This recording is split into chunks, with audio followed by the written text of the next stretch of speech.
Welcome to this audiobook on the Stoic path with Marcus Aurelius. Nearly 2,000 years ago, Marcus, a Roman emperor, wrote down his private reflections, what we now call meditations. These were never meant for publication.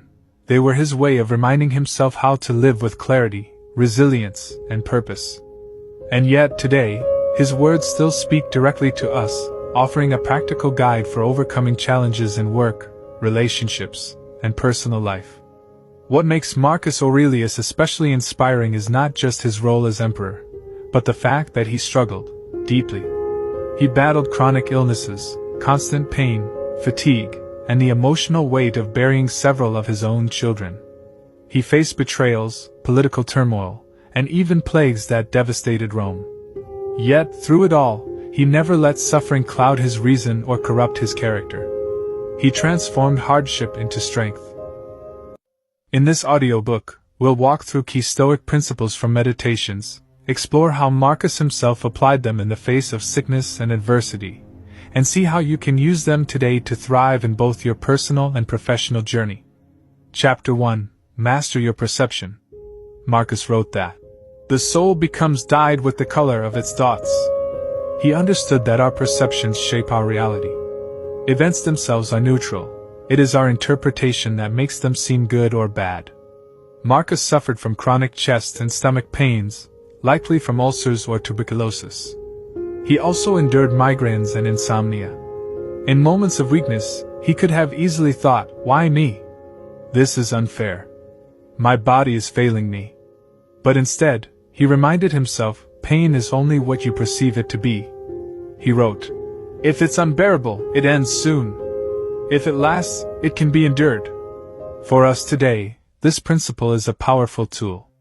At work, a failed project isn't a tragedy, it's information. A critical boss isn't an enemy, but a mirror showing where you can grow. At home, traffic jams, delayed flights, or small annoyances don't need to ruin your day. You can pause, strip events of their emotional labels, and see them as they truly are, neutral. The lesson is simple but profound. You don't control what happens, but you always control how you perceive it. Chapter 2: Live with Purpose. Marcus constantly reminded himself that humans were made for cooperation, for living not for themselves, but for others.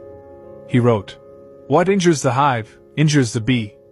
Even while sick, exhausted, and burdened with the duties of ruling Rome, Marcus never used his illness as an excuse to withdraw from his responsibilities. He worked tirelessly for the common good.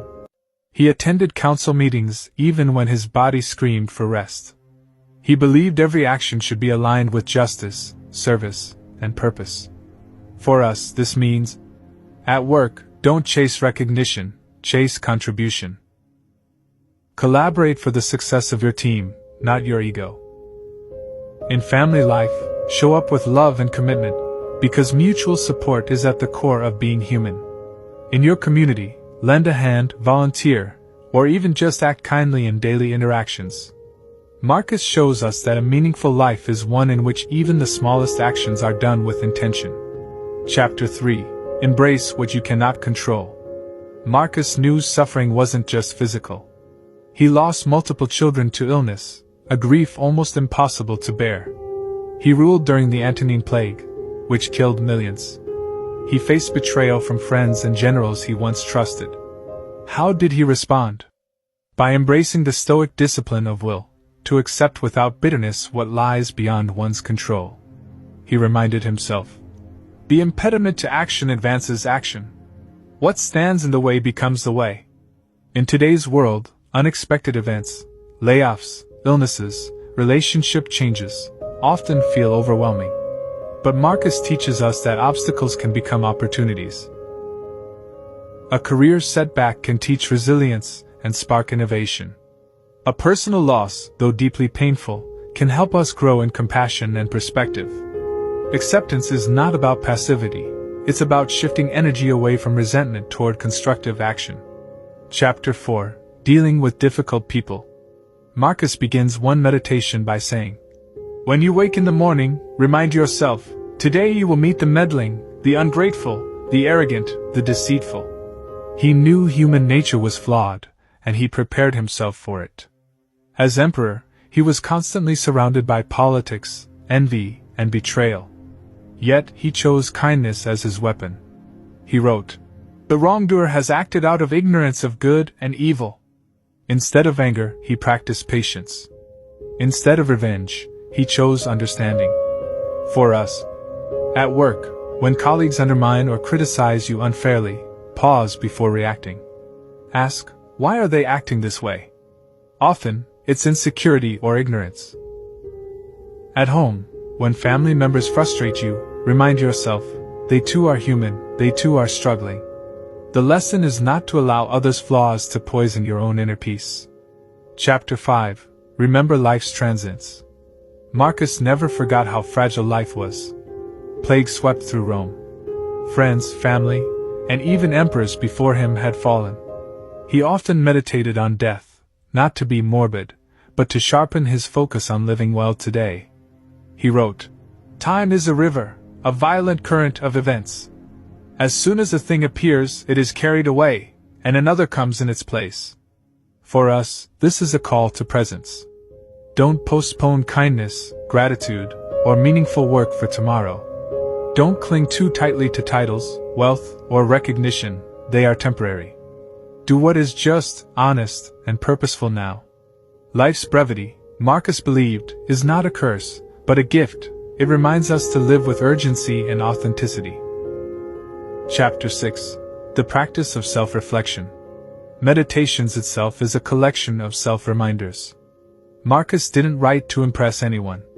He wrote to keep himself accountable. Every morning he prepared himself for the day, its challenges, its difficult people, its unexpected hardships. Every night he reflected on his actions. Did I live justly? Was I patient? Did I act for the common good? This is a practice we can all adopt. Start your day with intention. Remind yourself of your values. End your day with reflection. Ask whether your actions match your principles. Through self-reflection, Marcus shows us is how wisdom is built, one day at a time. Conclusion. Marcus Aurelius lived with chronic illness, personal grief, and the crushing weight of ruling an empire during times of crisis. Yet through stoicism, he cultivated an invulnerable fortress within his mind. His message to us is clear. Master your perceptions. Act with purpose. Accept what you cannot control. Be patient with others. Remember life is fleeting. Reflect daily to stay aligned with your values. In doing these things, we too can ignite clarity, resilience, and strength in our lives. Marcus Aurelius didn't just rule Rome, he ruled himself. And in a world full of chaos, that may be the greatest achievement of all. Thank you for listening to this audiobook of meditations by Marcus Aurelius. If you enjoyed it, don't forget to like and follow our channel for more timeless wisdom and inspiring works. To read the full transcript of this audiobook, along with more helpful articles and resources, visit us at igniteandstrive.blogspot.com. We look forward to guiding you on your journey of growth and self-mastery. All it takes is a spark to ignite and strive to achieve excellence and success.